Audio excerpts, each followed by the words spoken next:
What do Alireza Firouzja and Magnus Carlsen have in common? What gambit have they both fallen for? And why should you continue watching? You will learn how to refute the King's Gambit. You will see a strange but effective setup against it. Why is there a knight on the edge? To defend your extra pawn. This King's Gambit made such an impression on me whenever I play e5 with black and I face it, I will also use this variation. There are going to be two parts to this video. Part 1 we will look at Carlsen against Ding. Part 2 will be Nepo against Firouzja. Then I will summarize the best setup you can use against the King's Gambit.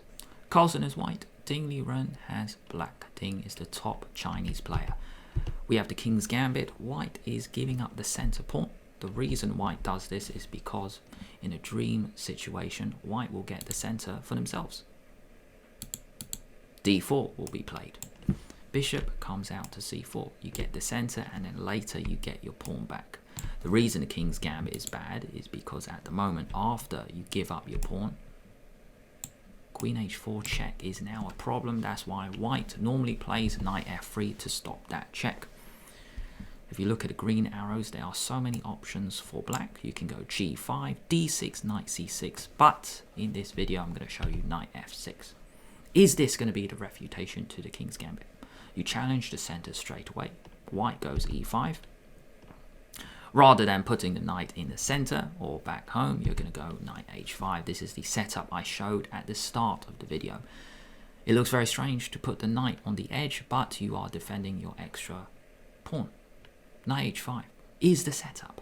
Queen e2. Carlsen is ready to castle queenside. Bishop e7. You are ready to castle kingside. g6 can be a useful move to defend your knight. Knight c3. d5 is one way. But Ding challenges the center straight away with d6 and after bishop d2, bishop g4, pin the knight to the queen, castle, knight c6 is possible, but Ding chooses knight d7 to challenge the center straight away. The pin is so annoying. Carlsen steps out of the way with queen e1, and it just looks like such a good position. c6, control that square, bishop e2, rook e8, always a useful idea to put the rook against the queen g3. You want to break it up. This is what Carlsen wants. Take. Then there's some chances for an attack, but Ding doesn't go for this capture. He takes in the center first. Carlsen plays knight takes pawn. The bishops are now attacked, but Ding now takes first, take, and rather than trading bishops, plays f3.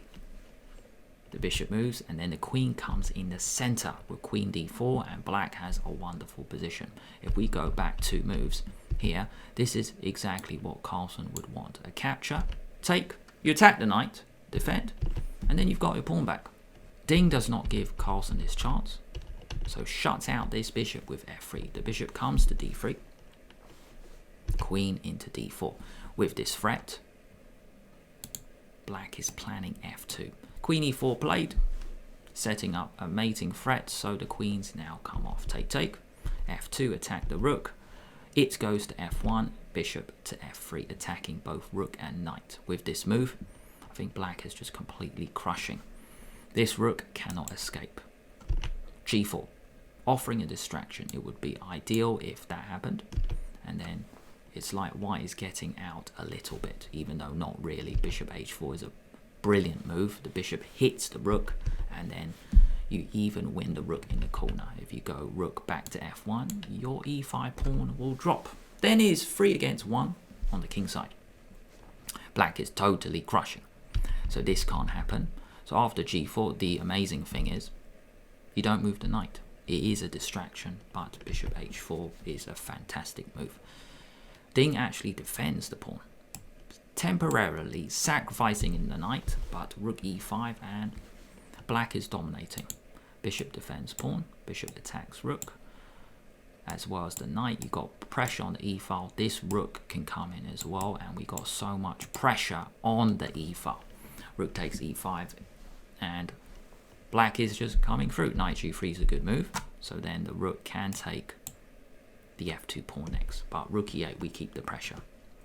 This bishop does a great job stopping this coming in. We have a threat of rook e1 check coming soon. We're going to take the knight, take the rook as well. Black is just coming through, and even though white is up a knight at the moment, white's pieces have no coordination. Bishop c3, let's throw in a check. Kick the king to b1. Bishop takes rook. Now rook e1 check is a mating threat. We grab the rook, take. Rook e1 check is still mate. c3, I should say here, after bishop takes h1, Carlsen resigned, but it's not really clear why he resigned. Take, let's keep going a bit further. c3, let's go check. King c2. Why did he resign? Because now the rook's come off and you're just down so many pawns. 4 against 2. The bishop dominates the knight. Throwing a check. Just playing on a little bit, just want to show you how dominating this position is. Bishop comes back, bishop e4, couple of bishops slice the board. When I say this bishop dominates this knight, it cannot come out, because if it does move, then we can actually grab it, and then now we use the queening square. We go bishop g2 and we promote.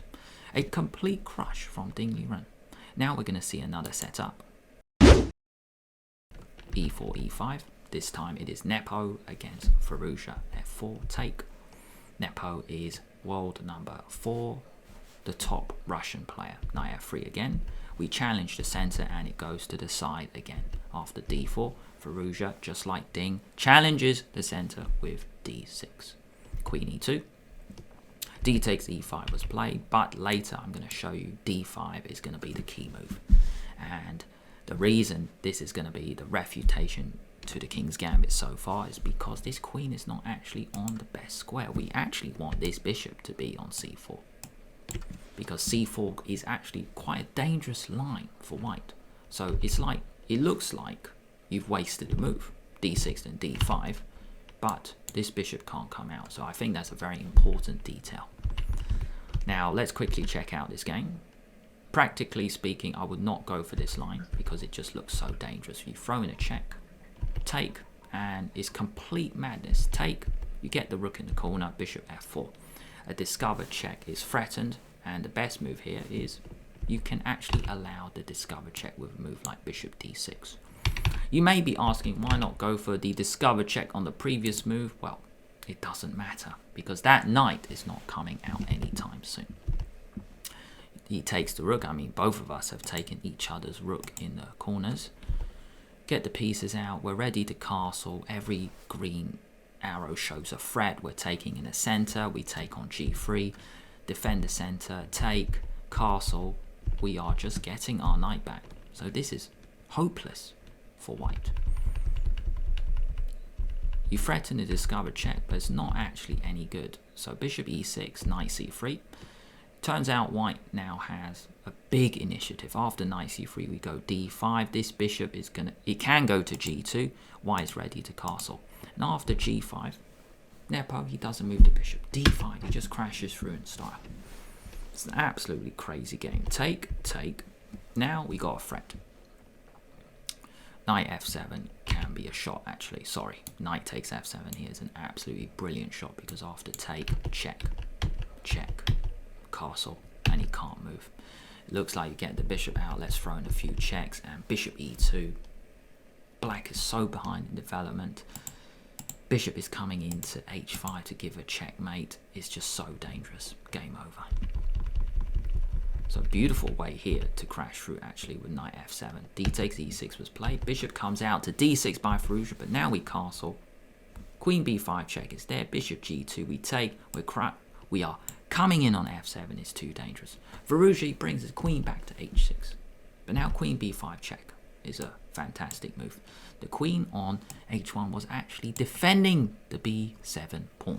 Queen b5 check. Knight c6, you block. And knight f7. Forking queen and rook. This threat is here. This threat is also here. The king is still in the middle. It can't castle either side, by the way. Queen takes e6, hitting the knight, and a very nice move from Nepo, not taking the knight. Bishop c4, x-ray, defending the knight first. Throws in a check. Now we still got threats here. Even the knight can come in as well. Queen c5 offering a trade, but we get rid of the bishop. We don't actually take the rook. That's the amazing thing, because Nepo is calculated further. He understands Firouzja's black king is going to be in the middle. Take, take. Now queen b7. And the threat is rook in the corner, but also rook e1 check. And also this bishop is controlling f7, so the queen can also swing over to f7 as well. Game over. So the bishop drops, but you take the rook, you block with the knight, and then rook e1 check. King f7, check, king g6, and take with the pawn. The smoke has cleared. 4 pawns for white, 2 pawns for black. Game over. And also the king is just so weak. Queen c5 offering a trade, no way. Very nice flashy move here in my opinion. Rook g1 check is a beautiful x-ray check. The queen can't take the rook because the queen is actually defending the rook using an x-ray. After this move, Firouzja resigned. By the way, this game took place in Norway chess. It was an Armageddon game. Resigned because if king f6, you lose your queen. If the king goes over to the h-file, just checkmate into check, and then we can slide over with rook h1. So what have we learned from this? Overall, what I'm trying to tell you is that we're going to go knight f6, we're going to defend our pawn, and after this, queen e2, I want you to play d5. So then this move c4 is not possible. So if I just go back here, d4, d5, I was having a look at this, and actually one of the top ways for white to play, well, a very dangerous way to play, was c4. I just couldn't make it work for black. So I'm not actually suggesting this.